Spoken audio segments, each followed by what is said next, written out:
In this advanced Excel tutorial, I'm going to show you the basics of using the VLOOKUP function. And VLOOKUP can really be quite a powerful tool for you in Excel. It can do several different things that can be useful. But in this tutorial, like I said, we're going to look just at the basics of how to use it. And in this tutorial, I'm using one of the spreadsheets that I made in past tutorials. If you haven't seen my Excel Basics tutorial, my Intermediate Excel tutorial, and also the series of Advanced Excel tutorials, you really should go back and watch those. But in those tutorials, I created this spreadsheet that's a movie inventory of movies that I have, and it's quite a short list. But for the sake of this tutorial, let's imagine that there are 1,000 or 2,000 or 5,000 records here in this spreadsheet. Instead of just 20 or 30 movies, let's pretend that there's 2,000 movies. And I'm also going to have you pretend that instead of just 6 or 7 columns of data, imagine that there's 20 different columns. You know, one of the columns lists the duration of the movies. Another one lists the star of the movie. Imagine just a pretty big spreadsheet with lots of columns and lots of records, lots of rows. One of the challenges that we have when you get a huge spreadsheet like that is, how do I pull out the data that I want to see and that I want to think about from a spreadsheet? And I'm going to show you how to use VLOOKUP to do that.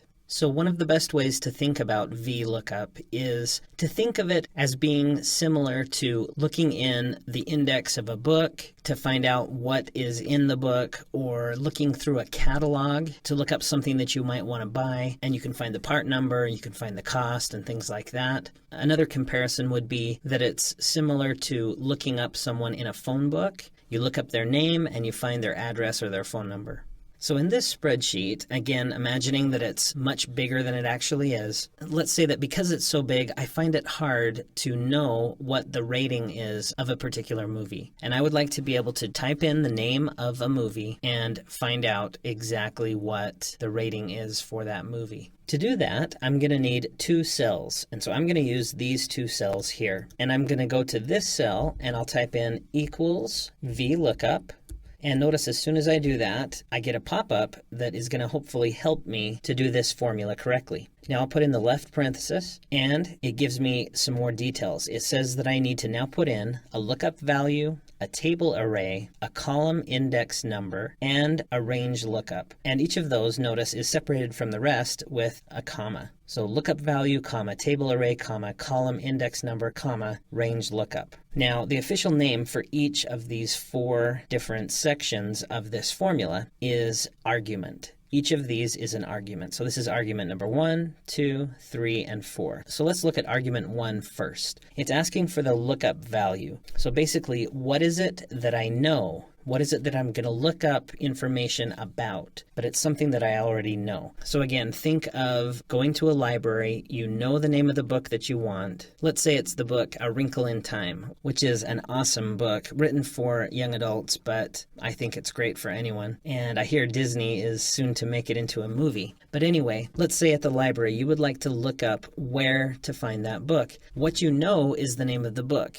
in that case. It's A Wrinkle in Time. So that's the lookup value. Now in this case, I would like the lookup value to be changeable. I would like to be able to type in, let's say, The Princess Bride and have it tell me PG, or The Martian and have it tell me PG-13. And so, because I want it to be changeable, I'm just going to click on cell H8. I'll click there. So basically, whatever I type in cell H8, that will become the lookup value. All right, I'll put a comma in there. Next, it wants the table array. And if you've watched my Excel Basics tutorial, you know the term range. And that's basically what this table array is. It's a range of your spreadsheet that you want Excel to look at. And to be careful, I really want to include all of the columns that I have here. Now, you may not want to when you do this yourself, but I want to go in and choose A3 through F22. So that'll be all of the actual data from my spreadsheet. It's not going to include some of this other stuff that I put in later. So to put that range into the formula, all I have to do is click on it and drag to select that range that I want it to look through. Now, that's really easy when it's such a small spreadsheet, but imagine a giant spreadsheet like I asked you to pretend that this is. In that case, it wouldn't be practical to click and drag, so that's okay. You could just go in and type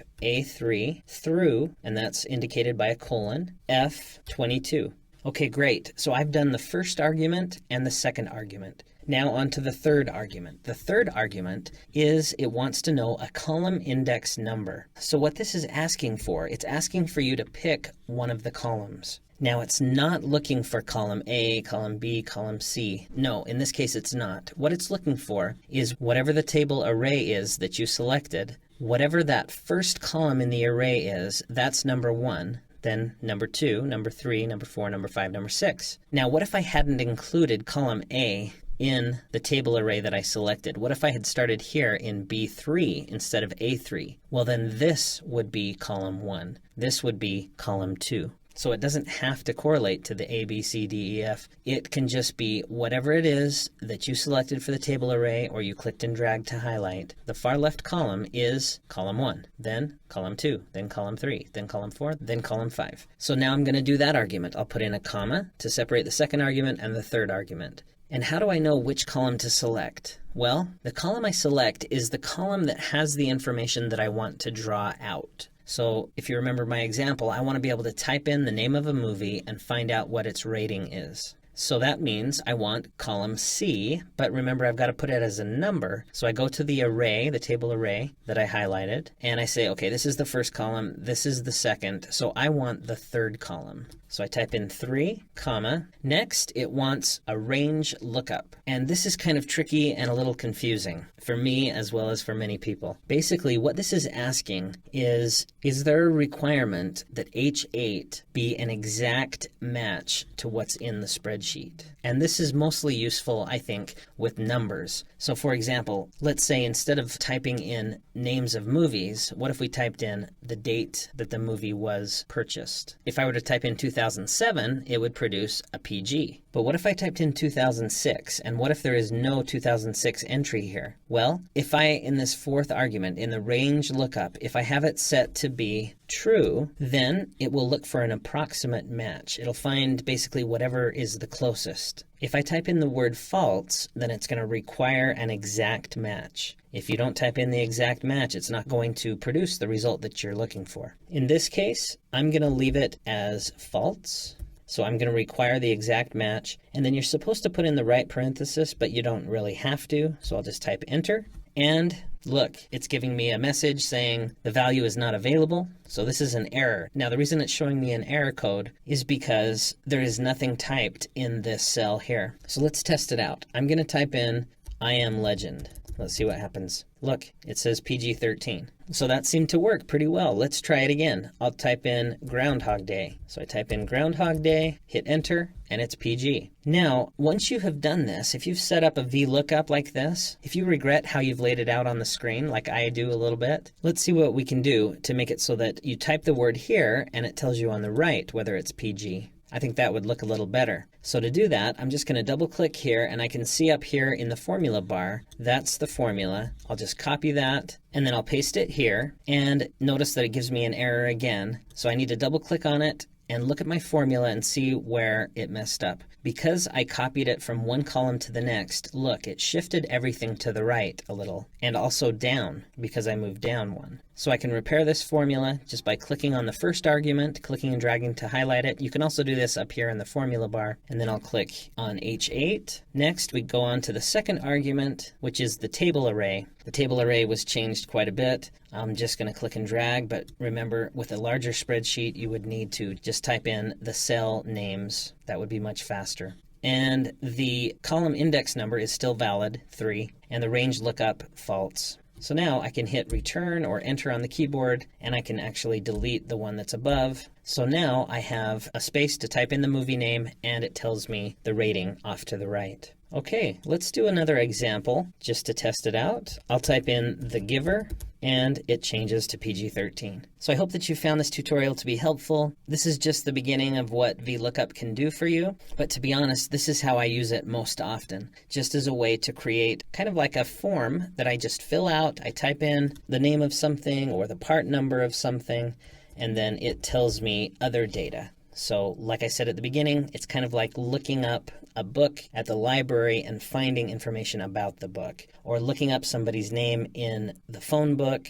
and getting their address or getting their phone number or the city that they live in. Now, if I wanted to, of course, I could highlight these and I could change them to be bold and centered and things like that, and kind of create a nice little space here that it's a tool basically that I can click and type in to get the information that I'm looking for.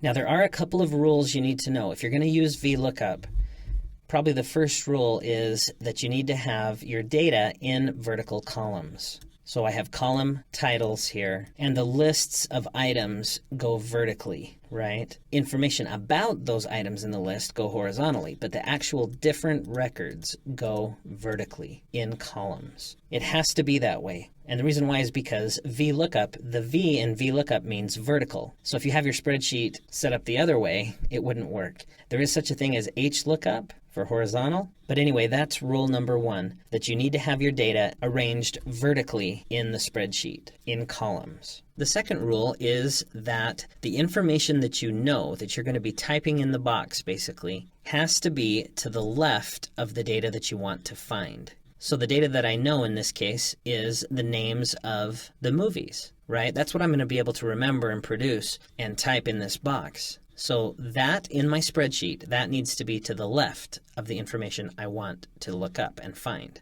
In this case, the ratings. If your spreadsheet is not set up that way, you need to move the column that has the information that you're going to be able to type in the box. You want to move that to the left because that is a requirement. So if you keep those two rules in mind, you should be able to start using VLOOKUP successfully. So I hope that you found this video to be helpful. If you did, I'd appreciate it if you'd please click the like button below this video.